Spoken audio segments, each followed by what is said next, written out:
Oi gente, eu sou Benício e nesse vídeo a gente vai discutir a respeito da superfície lateral de um cone circular oblíquo. Eu não sei se isso já passou pela sua cabeça sobre o que seria a superfície lateral de um cone oblíquo, mas uns tempos atrás eu achava que talvez fosse uma seção de uma elipse. Mas acontece que na verdade é uma figura totalmente diferente e nada do que a gente está habituado. Antes da gente lidar com o cone circular oblíquo, vamos aqui rapidinho comentar do cone circular reto. Você lembra o que era a superfície lateral de um cone circular reto? Primeiro, lembra que um cone circular reto tem a projeção do seu vértice na base coincidindo com o centro da circunferência que compõe a base, beleza? Ou seja, se a gente quiser calcular a área lateral desse cone, a gente vai precisar saber o raio da base do cone e a geratriz desse cone, que era a distância do vértice até um ponto da circunferência da base, certo? E você deve lembrar que a área lateral de um cone é simplesmente πrg, ok?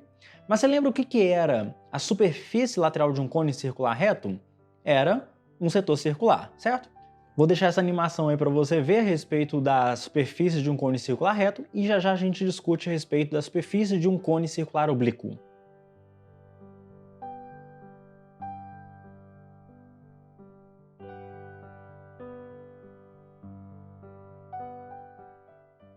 Muito bem, agora vamos para o cone circular oblíquo. Nesse caso, observa só o seguinte na imagem. A gente tem ali um setor circular, se o cone circular fosse reto, mas à medida que a gente desloca o vértice em uma direção, observa o que acontece com a sua superfície lateral.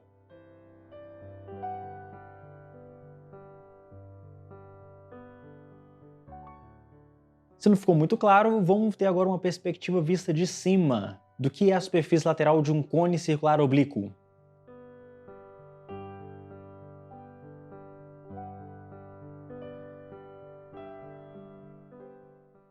Observe que a superfície lateral de um cone circular oblíquo não parece com nenhuma imagem que a gente está habituado, né?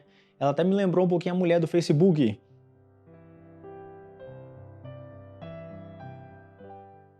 Vamos agora ter uma outra perspectiva. Imagina só, por exemplo, um cone circular reto, cuja superfície lateral é um círculo, quase um círculo completo.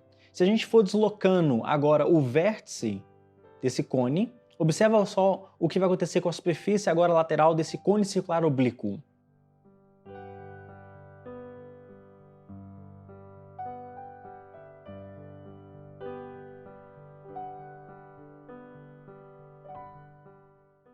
Então a primeira pergunta está respondida. O que é a superfície lateral de um cone? Não é nada que a gente está habituado. É uma curva totalmente diferente e estranha, beleza? Agora, como que a gente faz para calcular a área dessa curva? Para a gente fazer isso aqui, nós vamos fazer o seguinte. Vamos aqui pegar o eixo X e o eixo Y e vamos ter uma perspectiva tridimensional desses eixos. Vamos colocar aqui um eixo Z e vamos colocar aqui um cone circular oblíquo genérico. Vamos dizer que o raio da base do cone é R, a sua altura é H, e vamos dizer que o vértice do cone teve um deslocamento D em relação à posição que gerava um cone circular reto. Beleza? Observa que o vértice do cone vai ter coordenadas 0, D e H. Para calcular a área lateral desse cone, olha o que a gente vai fazer. Vamos considerar um ponto genérico da base do cone, ok? Um ponto P. E lembra que em coordenadas polares, a gente pode escrever esse ponto de maneira genérica como sendo R cosseno θ, R seno θ, certo? E o Z é igual a zero porque esse círculo está no plano XY. Muito bem. E o θ é um ângulo que varia entre 0 e 2π. Observa que a superfície lateral do cone está subdividida em vários triangulinhos. E o que a gente vai fazer vai ser somar a área desses triangulinhos que compõem a superfície lateral do cone, ok? Vamos pegar, por exemplo, aí um desses triangulinhos, esse marcado de verde na figura. Para a gente calcular a área dele, vamos usar que a área de um triângulo é base vezes altura dividido por 2. Agora, o que é a base desse triângulo? Observa só o seguinte.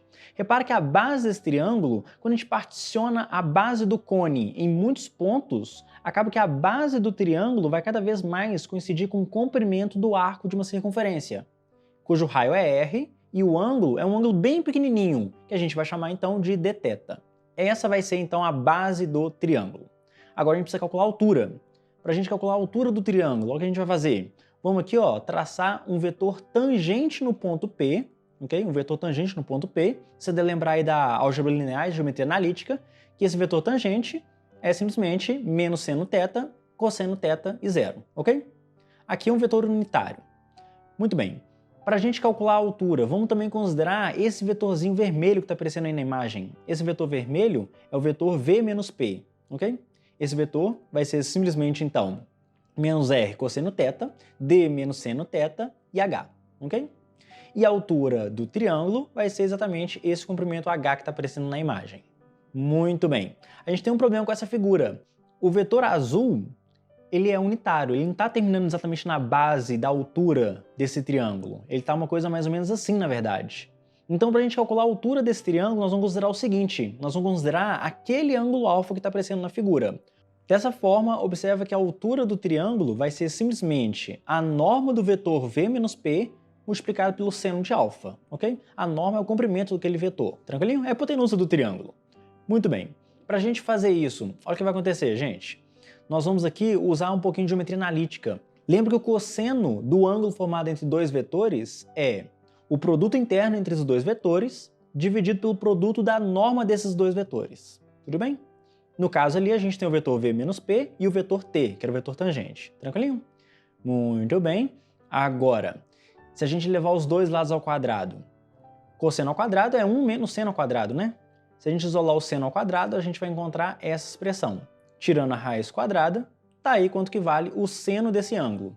Agora, se a gente voltar na nossa figura original, a altura do triângulo era a norma de v menos p que multiplica seno de alfa.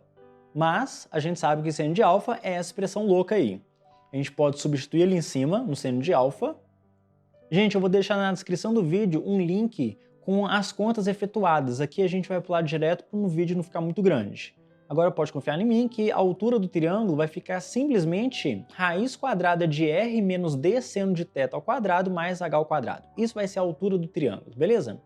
Agora, se a gente for pegar lá então a nossa figura original, adivinha só, a gente pode então substituir o h, que é a altura do triângulo, na nossa expressãozinha ali da área. E essa vai ser a área daquele triangulinho verdinho em função do θ. Tudo bem? Vamos deixar ali o dθ mais à direita da expressão. E repara que a superfície lateral do cone circular oblíquo, a sua área, vai ser então agora a integral dessa expressão, ok? A gente vai fazer a soma de todos os pequenos triangulinhos que compõem a superfície lateral do cone circular oblíquo. Muito bem. O θ, lembra que ele variava de 0 até 2π, né? Então esses vão ser o limite de integração aí para a gente calcular a área. E essa então vai ser a área lateral de um cone circular oblíquo, ok? Repara ali que o R é o raio da base do cone, o H é a altura do cone e D é o deslocamento do vértice em relação à posição em que gerava um cone circular reto, com mesma altura e mesmo raio. Tudo bem? Essa integral, infelizmente, não tem como ser calculada a menos que seja numericamente, ok? Não tem uma fórmula fechada para essa integral. Mas a gente pode aproximar ela por alguns métodos que a gente vai ver aqui já já. Vale notar, por exemplo, que essa fórmula ela vale para um cone circular reto, tá?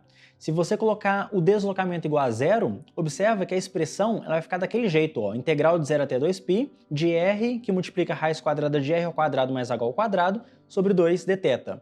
Só que raiz quadrada de r ao quadrado mais h ao quadrado é exatamente quem? Era a geratriz do cone, certo? E essa integral vai ficar simplesmente πrg. Dá para ver isso claramente, né não? Muito bem. Agora, se for um cone mais genérico, essa integral, de novo, só dá para calcular numericamente, por exemplo, no Wolfram, ou no GeoGebra, ou no Magisk, enfim. Não tem como a gente calcular essa integral com uma fórmula, mas a gente vai conseguir aproximar ela. Vamos criar uma fórmula que aproxima a área lateral de um cone circular oblíquo. Para a gente fazer isso, olha o que nós vamos fazer. Vamos pegar aqui a expressão da área lateral do cone, muito bem. A gente pode tirar o r sobre 2 para fora da integral, né, porque não depende. Repara que a integral só está dependendo de θ. Muito bem. Agora, ali dentro, vamos colocar um h ao quadrado em evidência. Se a gente colocar um h ao quadrado em evidência, você pode tirar o h para fora da integral também, porque, de novo, o h não depende de θ. Agora, nós vamos fazer o seguinte, vamos chamar que x é igual a r menos d seno θ sobre h ao quadrado. Dessa forma, a integral ela vai ficar simplesmente assim, ok? A área lateral de um cone circular reto vai ser RH sobre 2, que multiplica a integral de 0 até 2π da raiz quadrada de 1 mais x dθ. Agora, para a gente aproximar essa integral, a gente pode fazer o seguinte, a gente pode usar a expansão binomial fracionária. Lembra que raiz quadrada de 1 mais x, ela pode ser escrita dessa forma, tudo bem? Ou então você pode usar a série de Taylor para expandir isso, tá? Vai dar exatamente o mesmo resultado, dá na mesma. Agora, observa só o seguinte, essa conta, esse somatório, os primeiros termos são dessa forma. Para a gente aproximar a área do cone circular oblíquo, vamos considerar apenas os dois primeiros termos, que é 1 mais x sobre 2, ok? A área lateral do cone é igual a essa expressão, mas se a gente considerar apenas os dois primeiros termos, a gente vai ter uma aproximação para essa área, tranquilinho? E agora essa área é de boa de calcular. O x lembra que era essa expressão, a gente pode jogar lá em dentro, tudo bem?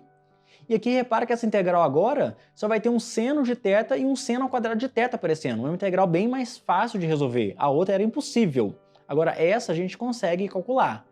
Vou deixar também no arquivo aí na descrição os cálculos efetuados para chegar na fórmula. Mas se você fizer essa conta toda, você vai obter exatamente essa expressão. A área lateral de um cone circular oblíquo é aproximadamente πr, que multiplica 4h ao quadrado mais 2r ao quadrado mais d ao quadrado sobre 4h. É uma fórmula até bonitinha, não é não?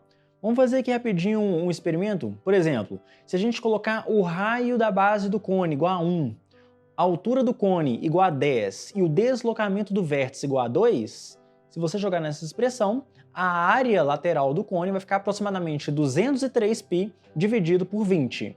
E esse número vale aproximadamente 31,8871. Agora, se você calcular essa integral numericamente, a integral exata, você vai ver que essa conta ela vai ficar aproximadamente 31,8799. Então aqui repara que a nossa fórmula está dando aí para nós um erro de 0,02% em relação à área correta. Tudo bem? É apenas uma fórmula de aproximar a área. Tranquilinho? A integral só daria para calcular numericamente, mas com essa fórmula, acho que dependendo na prática facilita um pouquinho o processo.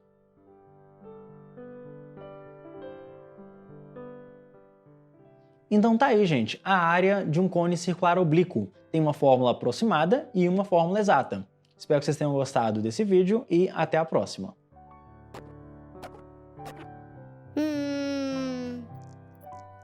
Ei, ei, oh, ei, ei, oh, oh, aqui, ei,